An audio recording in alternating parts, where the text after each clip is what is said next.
Well, hello, Facebook community. Alejandro Tornato here, coming directly from Beaufort, Georgia. And what a delight to be once again with all of you. I hope that everyone had a great, invigorating Labor Day weekend. Yesterday, Monday, off for Labor Day. And today we get back on the saddle, to carry on for the remainder of the week. And today I am so pleased and happy to share a lesson with you titled Adversity Prompts Innovation. Adversity prompts innovation. And if you have been paying attention to what has been happening throughout the world and even in the United States for the past few months, we have been navigating the waters of adversity and crisis, especially here in the state. Hold on. That was one of my alarms in my phone. I apologize for that, but life happens, and these things happened, and we have to keep going. But as I was saying, here in the United States, not only do we have the crisis for this pandemic, for the coronavirus, COVID-19, but in addition to that we've been having some tensions in the streets of some of the major cities here in the US, and also compounded to all that, just around the corner we are getting ready for another presidential election. So definitely we are living times of challenges and times of crisis, times of adversity. But for some people, adversity is all bad. But for others, and I hope that you are in that category, I put myself in that category, adversity can have positive effects, and positive things come out of adversity. So early in the 20th century, a boy, this is a story that I'm sharing with you, a boy whose family had immigrated from Sweden to Illinois here in the United States, sent 25 cents to a publisher for a book on photography. So I guess this boy wanted to become a photographer. He wanted to start reading and becoming familiar and learning more about photography. And so he sent for a book on photography. Now, what he received instead was a book on ventriloquism. Now, you might be wondering, and I was wondering the same thing. What does photography have to do with ventriloquism? I would say very little, if anything at all. But perhaps it was a mistake. So he ordered a book on photography, and he got a book on ventriloquism. Now, what did he do when he got that book on ventriloquism? He adapted and learned ventriloquism. So you see what happens? He wanted to do photography. He got a book not on photography, on ventriloquism. Now, that boy had the freedom to choose several options. The first option could have been, hey, I did not order a book on ventriloquism, so return that book and request again a book on photography. That could have been choice number one. Choice number two could have been getting all frustrated and throwing that book on ventriloquism and then just getting upset and not doing anything.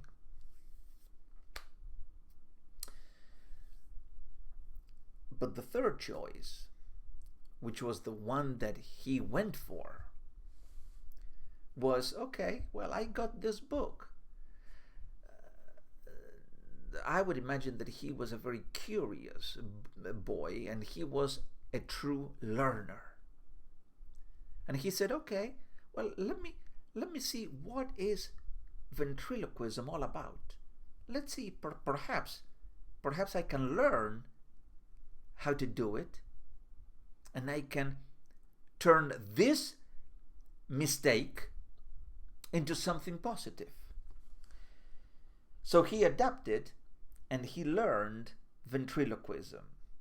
The boy was Edgard Bergen, or Bergen. And for more than 40 years, he entertained audiences with the help of a wooden dummy named Charlie McCarthy. So he became quite a famous ventriloquist. Now, the ability to innovate is at the heart of creativity, a vital component in success. You see, creative people are people who don't stay in the status quo of things. They are creating new things and new ways.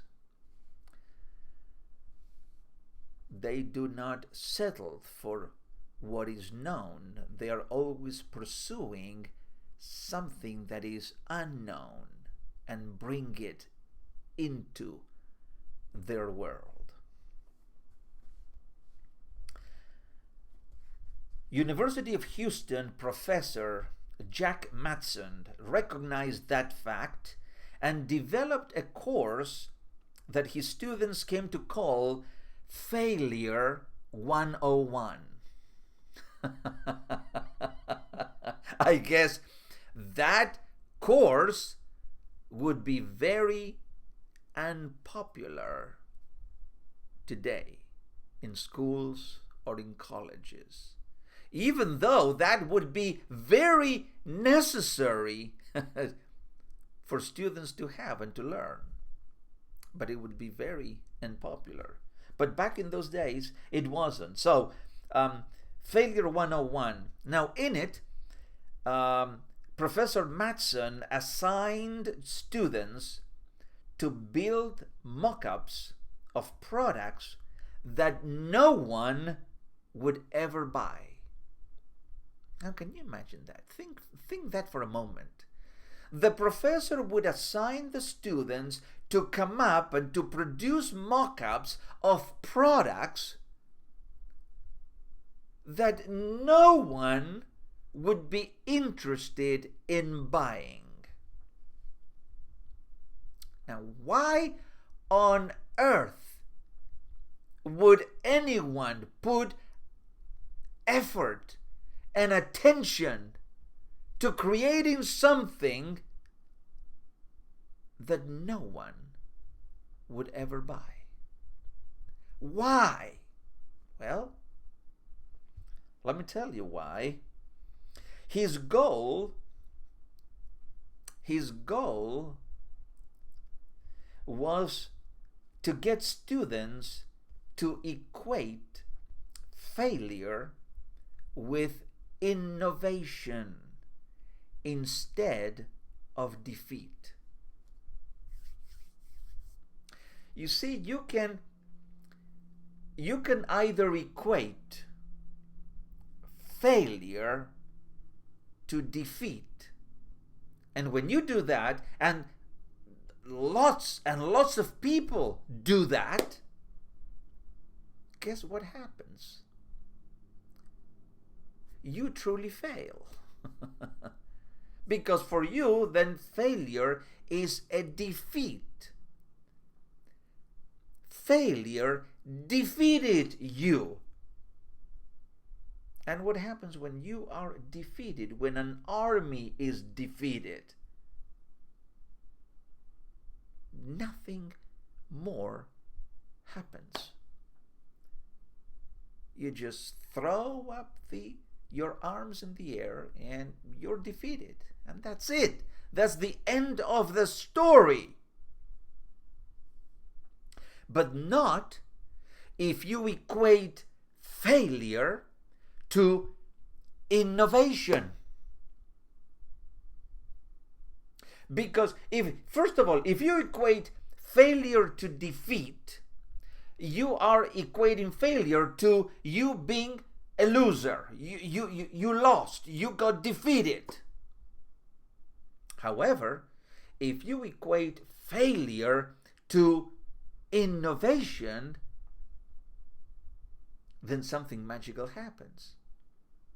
You are not a loser, someone defeated, but you become, as a result of that failure, you become an innovator.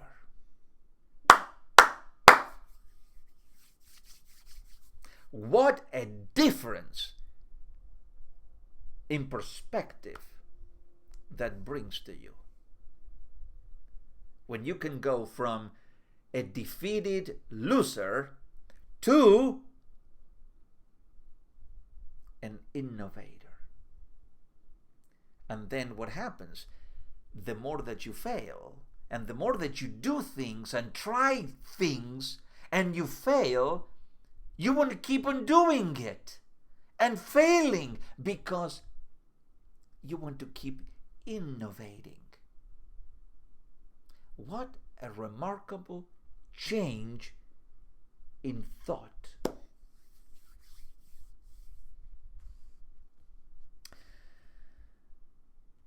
That way, they will free themselves to try new things. Of course, I mean, if you consider yourself an innovator, you are going to want to keep trying new things,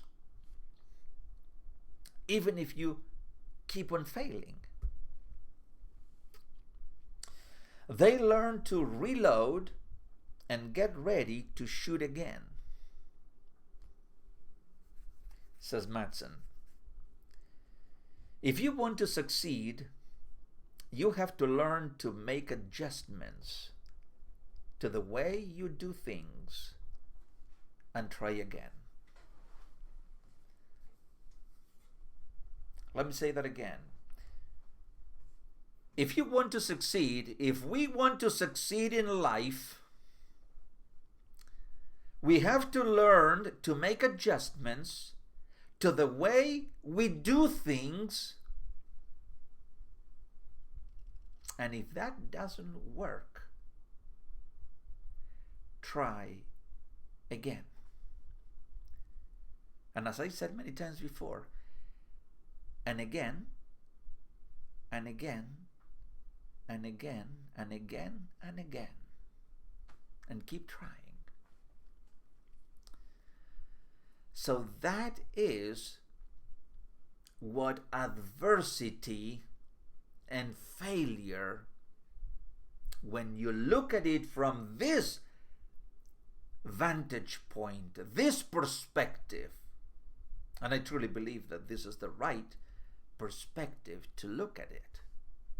This is what it can bring to you, to your life, to your work, to your career, to your journey. So, remind yourselves that adversity prompts innovation. it doesn't prompt defeat. It prompts innovation. And as an innovator, you would have the desire to keep trying new things and taking the risk on doing new things. So that is, my friends, the teaching that I wanted to share with all of you. I hope that you liked it. I hope that it will add value to your life. That is always my desire. And as I always encourage you, if you want to contact me directly, there is my website at the bottom of the page, alejandrojtornato.com, alejandrojtornato.com. Also, you can contact me on my No Limits Living Facebook page, Conversations with Influencers group, Facebook group, and also on LinkedIn. Type my name and you'll get onto my profile. And I encourage you to listen to my podcast. If you have not searched for my podcast and listened to some of the most recent episodes, there's close to 80 episodes for you to choose and select. Great content, just teaching with me, as well as some interviews that I did with great people, great friends and influencers. Search it, The Alejandro Tornato Show. The Alejandro Tornato Show on Apple Podcast, Google Podcast, Spotify, iHeartRadio. So if you like it, share it on your social media platform. Share it with friends, family, co-workers, anybody who you believe that would benefit from listening to that content. And as I always remind you, to live every moment, to be resilient, and also to be kind, to be passionate, to be intentional. And let me remind you again that we were not designed with any kind of limitations. No limitations whatsoever. So I encourage you to live your life to the fullest of your ability and potential and capacity, and make every single day a limitless experience. So until the next time that we meet, all the very best. Have a great rest of today and be well. Bye-bye.